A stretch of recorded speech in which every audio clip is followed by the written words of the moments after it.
அஸ்ஸலாமு அலைக்கும் guys, welcome back to my channel. இன்றைக்கி என்ன டிஷ்னால் இனிப்பு குழி பணியாரம் தான் பார்க்க போகிறோம். அதுக்கு தேவையான இன்க்ரீடியன்ஸ் என்னன்றதை பார்க்கலாம் வாங்க. அரிசி மாவு, கோதுமை மாவு, பொடிச்ச வெல்லம், தேங்காய், சோடா உப்பு, ஏலக்காய், வாழைப்பழம், எள், நெய். ஃபர்ஸ்ட் ஒரு கடாயை அடுப்பில் வச்சுட்டு அதில் ஒரு கப் அளவு பொடிச்ச வெல்லத்தை ஆட் பண்ணிக்கோங்க. ஆட் பண்ணிவிட்டு அதுக்கப்புறம் ஒரே ஒரு கப் அளவு தண்ணி அதில் ஆட் பண்ணிக்கோங்க. தண்ணியையும் ஆட் பண்ணிக்கிட்டு நம்ம நல்லா வெல்லத்தை கரைச்சிக்கோங்க. கொதிச்சு வந்தாலே போதும். இந்த அளவுக்கு கம்பி பதம் பாகு பதம் எதுவும் தேவை கிடையாது. இந்த மாதிரி கொதிச்சு நல்லா வெல்லம் கரைஞ்சி வந்தாலே போதும் தண்ணியில். அதுக்கப்புறம் ஸ்டவ்வை ஆஃப் பண்ணிக்கோங்க கைஸ். அது மாதிரி ஆஃப் பண்ணிவிட்டு ஒரு கப் அளவு தண்ணி எடுத்து அதில் ஆட் பண்ணிக்கோங்க.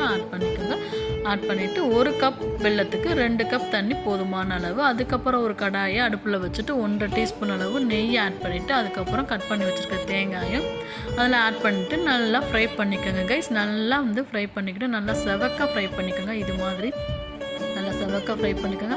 நல்லா வாசனை வரும். நல்லா நெய்யோடு அந்த தேங்காயை வதக்கிறப்ப நல்லா வாசனை வரும்.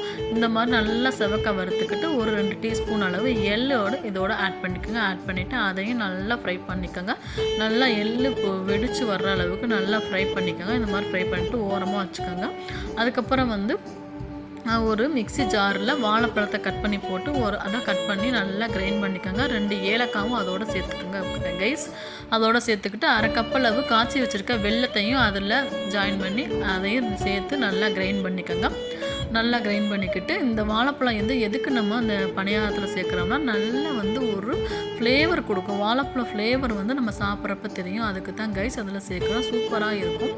அதுக்கப்புறம் ஒரு கப்பில் அரிசி மாவு, கோதுமை மாவு, அப்புறம் கட் பண்ணி ஃப்ரை பண்ணி வச்சுருக்கிற இந்த தேங்காய் துருவலையும் பொடிச்ச தேங்காய் துருவலையும் எள்ளையும் ஆட் பண்ணிக்கோங்க. 2ஐயும் ஆட் பண்ணிக்கோங்க. அதுக்கப்புறம் நம்ம கிரைண்ட் பண்ணி வச்சுருக்க இந்த வாழைப்பழம் இதையும் அதோட நம்ம சேர்த்துக்கோங்க. 1 by 1 எல்லாத்தையும் இது மாதிரி ஆட் பண்ணிக்கோங்க கைஸ்.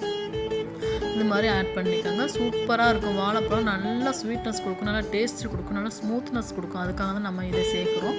நல்லா சூப்பராக இருக்கும். பணியாரம் நல்லா டேஸ்ட் கொடுக்கும் இந்த வாழைப்பழம் சேர்க்குறனால. இதோட நம்ம காய்ச்சி வச்சுருக்க வெல்லத்தை 1 by 1 கொஞ்சம் கொஞ்சமாக அதை ஆட் பண்ணி இது மாதிரி நல்லா மிக்ஸ் பண்ணிக்கோங்க. நல்லா சூப்பராக இருக்கும். நல்லா சுவையாக இருக்கும். நல்லா சாப்பிட இன்னும் வேணும்னு பசங்கள்லாம் கேட்பாங்க. அந்தளவுக்கு டேஸ்ட்டாக இருக்கும். ஒரு டீ போகிற டயத்தில் நம்ம இதை நம்ம செஞ்சிடலாம் கைஸ். ரொம்ப சுலபமான நேரத்துலேயே இந்த பணியாரத்தை நம்ம ரெடி பண்ணிக்கலாம். வீட்டில் இருக்க திங்ஸை வச்சு நம்ம இது மாதிரி ரெடி பண்ணிக்கலாம்.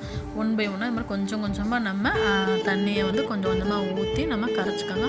இதே மாதிரி ஒரே ஈவனாக கரைச்சிட்டு சோடா உப்பும் கல் உப்பும் இதில் ஆட் பண்ணிக்கோங்க. சோடா உப்பு எதுக்கு நம்ம சேர்க்குறோம்னா நல்லா ஸ்மூத்தாக பணியாரம் பாஞ்ச் மாதிரி இருக்கும். அதுக்காக சேர்க்குறோம். இந்த மாதிரி மாவு ரொம்ப கெட்டியாகவும் இல்லாமல் ரொம்ப தண்ணியாகவும் இல்லாமல் இந்த மாதிரி ஒரே ஈவனாக நம்ம கலக்கிக்கலாம். மிக்ஸ் பண்ணிக்கோங்க.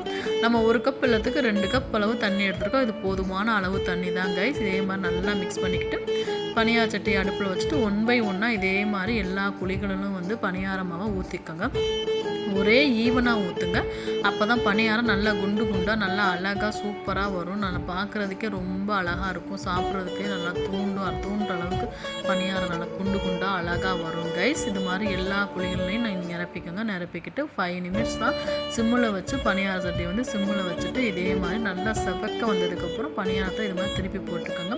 இது மாதிரி திருப்பி போட்டால் இது மாதிரி நல்லா செவந்து வந்துடும். நல்லா சூப்பராக இருக்கும். பாருங்கள் ஃப்ரெண்ட்ஸ், இது மாதிரி தான் இருக்கும். ஓகே ஃப்ரெண்ட்ஸ், இதே மாதிரி தான் நல்லா ஸ்மூத்தாக இதே மாதிரி செஞ்சு பாருங்கள். நல்லா சாஃப்டாக இருக்கும் கைஸ். நல்லா பணியாரம் பார்க்குறதுக்கே.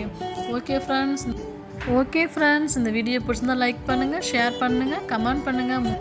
முக்கியமாக பெல் ஐக்கானை கிளிக் பண்ணுங்கள். அஸ்ஸலாமு அலைக்கும், ஃபி அமானில்லா.